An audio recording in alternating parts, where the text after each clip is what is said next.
तासामध्ये परमार्थाचे साधन सांगितले. हे सत्संगाविना नाही. आज आपण इथे या पवित्र स्थळी स्थानिक स्थळी लिमोणे येथे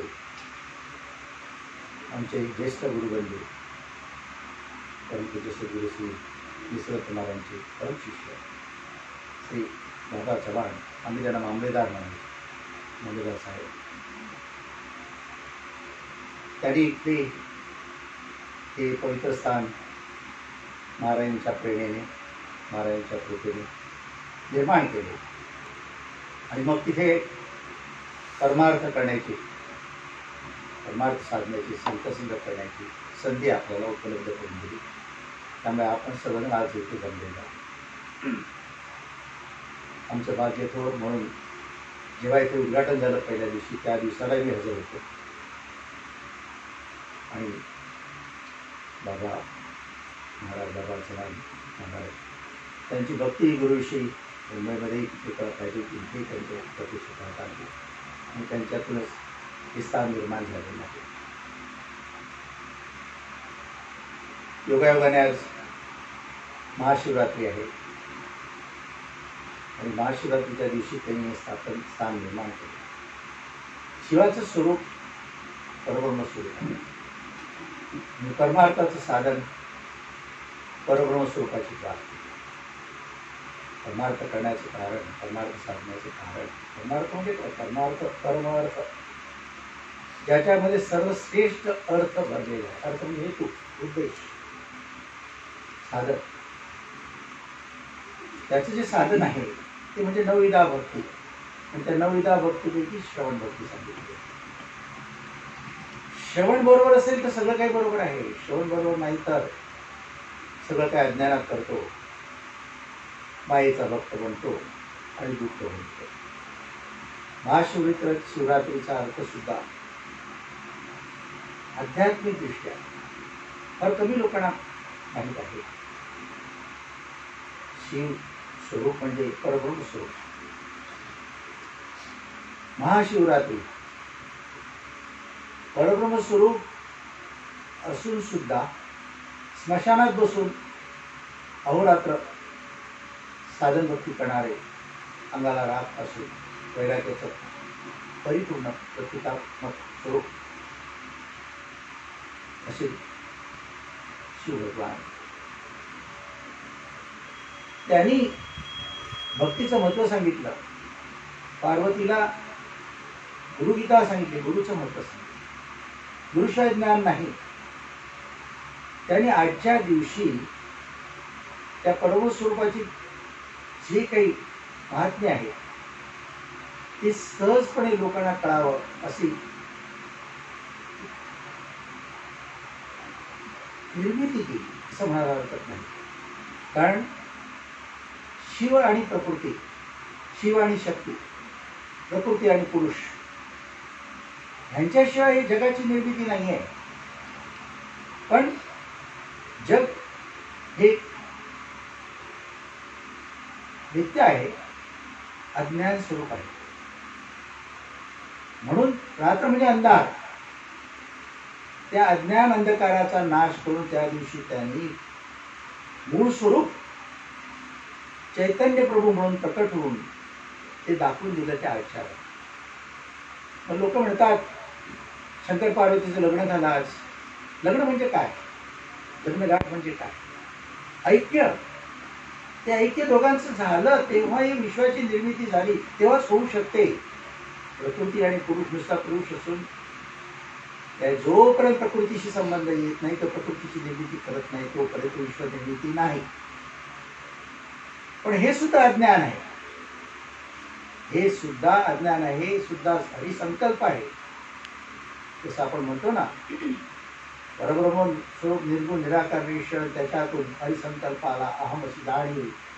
ती जाणीव का ज्ञान, त्या जाणीव कळेचं मूळ स्वरूप कसं आहे? शुद्ध आहे, पवित्र आहे, सच्चिदानंद आहे. पण अज्ञानामुळे लोक चुकीची समजूत, चुकीची ओळख घेऊन बसलेले आहेत. त्यांना आपलं निजस्वरूप प्रत्येकाच्या ठिकाणी मी आहे आणि माझ्यातूनच सर्व निर्माण झाले. आजच्या दिवशी त्यांनी प्रकट करून दाखवला, तो अज्ञानंधकार दूर केला म्हणून ती महाशिवरात्री.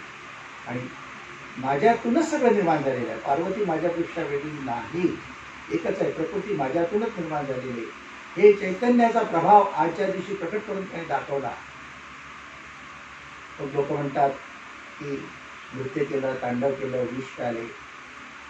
हे विष अज्ञानाचंच विष आहे. सगळं माया आहे. अज्ञानातून माया निर्माण झाली. माया निर्माण झाली म्हणून दुःख आहे, क्लेश आहे. हे महाभयानक. ते ज्ञानाने जिरवलं. ते ज्ञानस्वरूप आपलं दाखवून दिलं त्या दिवशी त्यांनी. ते प्रकट झालं त्या दिवशी. आणि म्हणून त्या दिवसाचं महत्त्व जे उत्पत्ती, स्थिती आणि लय आहे, या तिन्ही क्रिया माझ्यातूनच होत आहेत.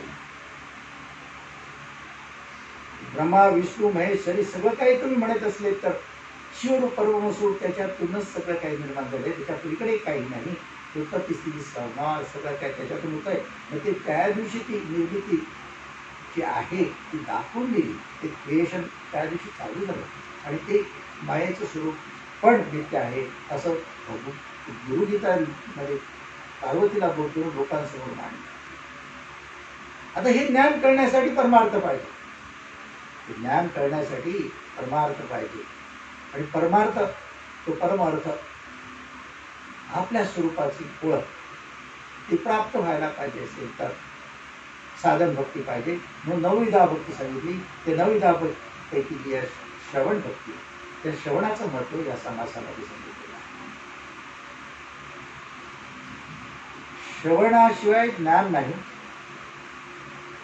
श्रवणाशिवाय आत्मबोध नाही, श्रवणाशिवाय अज्ञानाचा नाश होत नाही. पण श्रवण सत्संगातून घडलं पाहिजे. आत्मप्रतीच्या संतांच्या मुखातूनच घडलं पाहिजे. 9विधा भक्ती सांगितली पैकी श्रवण भक्ती, मग कीर्तन भक्ती, विष्णू स्मरण भक्ती, आणि मग पादसेवन भक्ती, आणि मग अर्चन भक्ती, आणि मग वंदन भक्ती, आणि मग राष्ट्र भक्ती, सत्य भक्ती, आणि मग आत्मनिवेदन. हे सगळं आपण करतो आहोत. हे सगळं आपल्या गुरुकृपेने आपण सर्व करतो आहोत. बाकी लोक सुद्धा करतायत. पण बाकी लोक जसं आज शिवरात्रीचं महत्व सांगोवानी आहे, ही जे वरवरचं काही शिव आणि पार्वती यांचं स्वरूप आहे तेवढ्या दृष्टीनेच करतायत. म्हणजे देतात करतायत.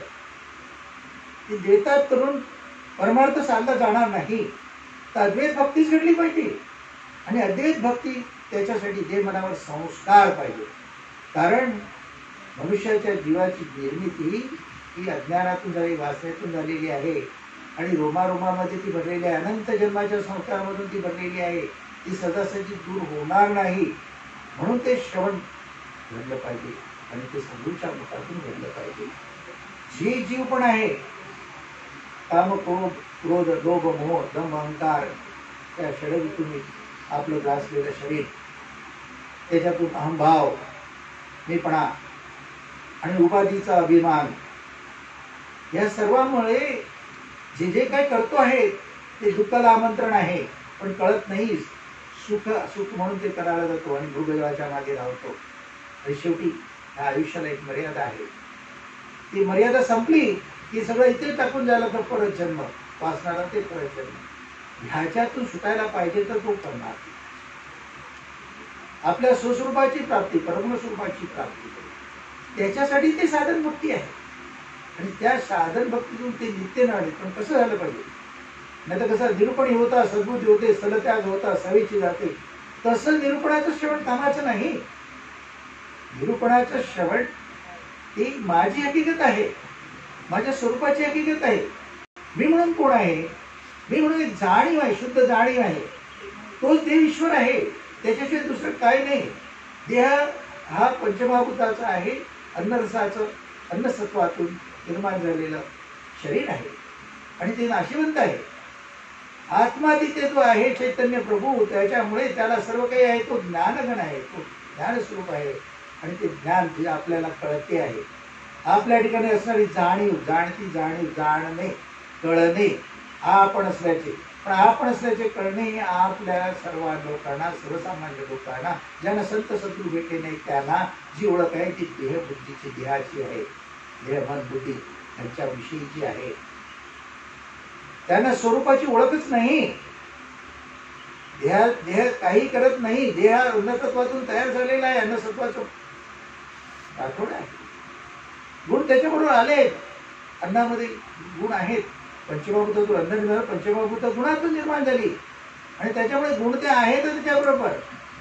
पण ह्या अन्नसत्वाला सुद्धा त्याच्यातली जी शक्ती आहे, त्याच्यातली जी ऊर्जा आहे, ती ऊर्जा टिकवून ठेवण्याचं काम तो आत्मा चैतन्य गणपती तो स्वतः ते आहे, तो करतो. आणि मनुष्याला अस्मी म्हणून आहे, त्या अस्म्याची जाणीव आपल्या ठिकाणी आहे. ते ईश्वरी स्वरूप आहे. त्याची प्रचिती आपल्याला यायला पाहिजे. तो परमार्थ साधन आहे. जोपर्यंत देहबुद्धी झडत नाही, मन बुद्धी शुद्ध होत नाही, तोपर्यंत घडणे नाही. जोपर्यंत मी देह नाही, कल्पना फिटत नाही आणि जग मिथ्या आहे याचं ज्ञान होत नाही, तोपर्यंत स्वरूपाची प्रचिती प्राप्त होणार नाही. म्हणून ते महाशिवरात्री तो अज्ञान अंधकार दूर करून शिवप्रभू परब्रह्म स्वरूप जे आपले स्वतःचे स्वरूप आहे ते प्रकट झाले पाहिजे. आणि त्या ज्ञानातूनच खरी महाशिवरात्री साजरी होणार आहे. ती रोजच आपल्या सद्गुरूने आपल्याला करायला सांगितलेली आहे. ती साधन भक्ती ही ते आपल्यासाठी ते एकच आहे. जे जे काही निर्माण होते ते नाशिवंत आहे आणि त्याच्या मागे लागणे हे दुःखाला आमंत्रण देणे आहे, उगजन आहे, माया आहे. हे वारंवार आपल्या मनाला संस्कार केले पाहिजे. आणि मी कसा चैतन्य घन आत्मा आहे या वारंवार आपल्याला सांगायला पाहिजे. त्याच्यासाठी जी साधन भक्ती तो परमार्थ आहे. आणि ते परमार्थ महत्वाचं पहिलं ते श्रवण सांगितलंय. श्रवणाने देह मनावर संस्कार होतात. श्रवणाने मनोभाव शुद्ध होतो. श्रवणामुळे आपल्यामध्ये जे दुर्गुणांचा आपल्याला बोध होतो, आपल्यामधल्या दुर्वासनांचं आपल्याला ज्ञान होतं. आणि त्या श्रवणाच्या संस्कारात ज्ञानबोधात ते सारखं हॅमरिंग झालं पाहिजे. सारखं ऐकलं पाहिजे. पण नुसतं श्रवण नाही, श्रवणातून मनन झालं पाहिजे, चिंतन झालं पाहिजे, निधिध्यासन झालं पाहिजे. निधिध्यासन हे फार महत्वाचं आहे. निधिध्यासन म्हणजे स्वतःसाठी वापरणे. आपला एक दिवस आहे ते स्वतः तुझ्यासाठी तू वाचा वापर करायला आला पाहिजे. कधी करशील वापर? तुला कळलं तर करशील ना. तुला ते कळलंच नाही तर वापर काय करणार? कळलं नाही म्हणून अज्ञानातला वापर करतो आहे आणि त्या अज्ञान अंधकाराच्या रात्रीमध्ये अडकला आहे. शिवाचा प्रभाव आपल्यामध्ये चैतन्य प्रभू म्हणून आहे तो कधी कळणार आहे? तो सद्गुरू कृपेने कळणार आहे. म्हणून जे अज्ञानात धरून ठेवलेलं आहे त्याचा त्याग झाला पाहिजे आणि तो त्याग त्या श्रवणातून होणार आहे. म्हणून जीवनामध्ये सत्संग पाहिजे, सद्गुरू पाहिजे, परमार्थ पाहिजे. राजा सद्गुणा